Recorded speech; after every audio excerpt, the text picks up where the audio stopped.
Magic the Gathering is all about, well, gathering and using resources. And if you win a game with more than one life, you wasted a resource and you should have lost.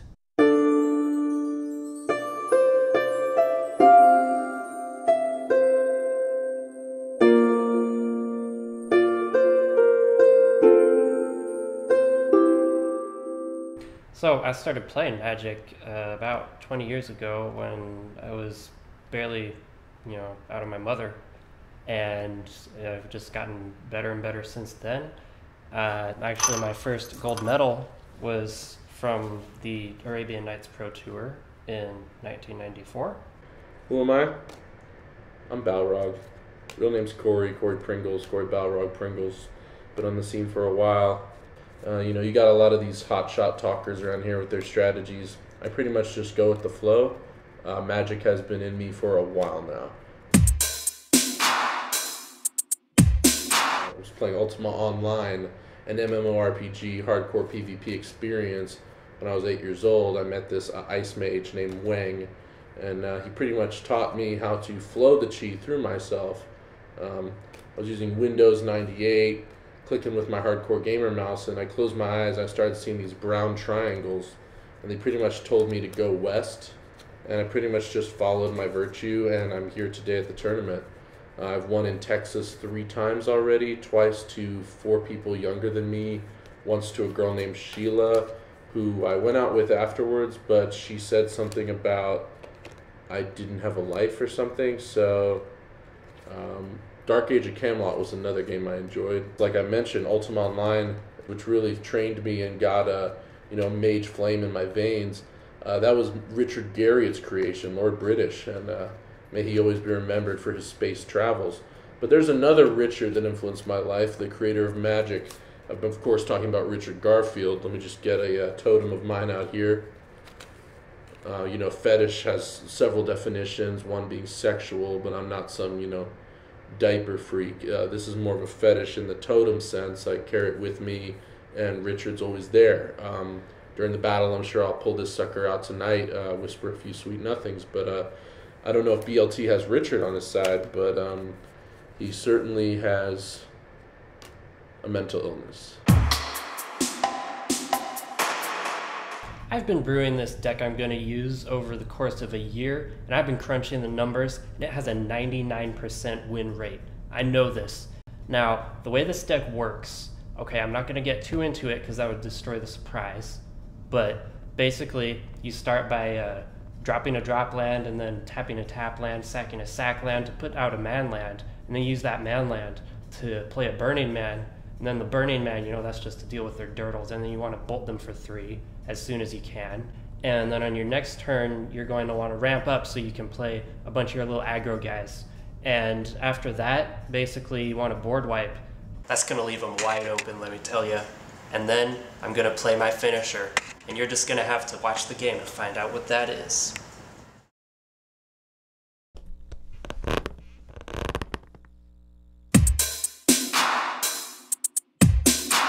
I don't think Balrog is really prepared for this. I mean, you can't spend half your time raiding on WoW and expect to top the PT every year, right? Am I worried about the competition? That's like asking me if I fear death. That'll be a blatant no. Firstly, mostly because I am trained in the mage arts, and death is actually just a doorway to a new server. Secondly, because I've heard BLT talk, he's got a lot of schemes he's scheming, but these cards are like my friends. These are like my little dogs. I have control over these puppies. This match is going to be a test for him, and he shall not pass. What's my favorite card? Whatever it takes to win. What's my favorite Magic card? That'd be like choosing my favorite children, something I'm strongly against. Not choosing my favorite children, that is, but children in general. I just don't see a point to bring them into this world just as World of Warcraft's final expansion is coming out. I mean, what do they have to look forward to? I guess I'll choose a favorite card. I'd have to go with Giant Strength. I've just really related to the graphic on the card mostly. I mean, that character, nay, that god of a man's face, dwarf, goblin, whatever he may be, it's a face of someone who's been through struggles. It reminded me of my own face when I took the subway home alone after my aunt's addiction incident. down in Segway, USA. Oh, and one more thing. Shout out to my YouTube partner, Legendary Ramen Gamer. Be sure to check out his vids, and you can find us both on Skype, Twitter, Twinker, and Finkle.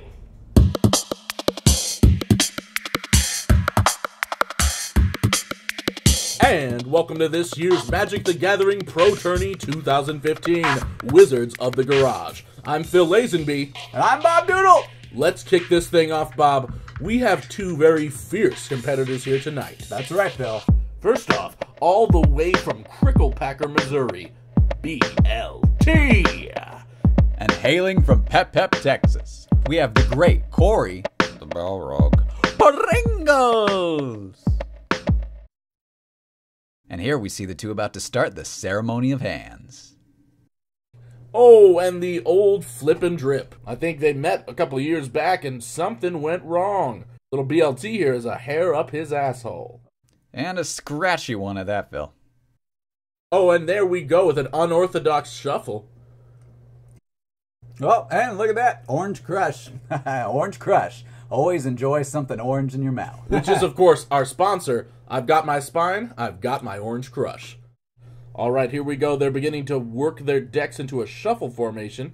Yeah, it's a pretty interesting shuffle. I think it's an Eastern tradition right there. Tibetan, Bob. Those Tibbs sure love their magic games. You know, that reminds me of, oh, here we go with the Wing Fu Do method. Something I've never personally understood, Bob, but I respect it. Lick and a flip, and we're on the road. Looks like BLT likes to take all his cards at one time. I really like what Pringle's doing here. You know, you got to be delicate, really, to win. That's really the key to success. Yeah, a lot of people think this is a game for men who live in their basement, but Pringle really brings a woman's touch. And his draw is 7 forest cards. Ooh. Jeez. What are the odds of this happening, Phil? Not very high at all. Let's look at a math critic. Yeah, he says it's a 0.001% chance of happening. This is insane. That's not a good percentage, Bob. We take some sort of idiot who doesn't understand percentages to make a mistake like that. Oh, and he's liking what he's got. Oh, is that a Slender Penetrator? That's a great card to He's start got off the with. Slender Penetrator up his sleeve. He knows what he has. Looking at his cards here, I'd say that his strategy is all about coming out fast and finishing quickly. BLT is looking very concerned. What's this? Is he? Yes, he is. He's keeping his cards. Now it's up to BLT. Will he mulligan? A heated battle, Bob. Man, he's really shaking right there. Look at that bacon sizzle. Now that's man sweat, Bob. Oh, a tantrum, a meltdown. Oh, you don't see things like this very often. That's unprofessional. It's over. He's refusing to mulligan. An utter forfeit. I mean, usually Magic games are much quicker than this, so we had quite a long one on our hands. Yeah. I mean, that was, whew. Well, that's it. That concludes our pro tournament, Wizards of the Garage. Tune in next year for even more excitement. But of course, stay tuned to this channel for the upcoming Yu-Gi-Oh! Brutality Tournament. There's going to be some blood on the dance floor. So, how do you feel about winning?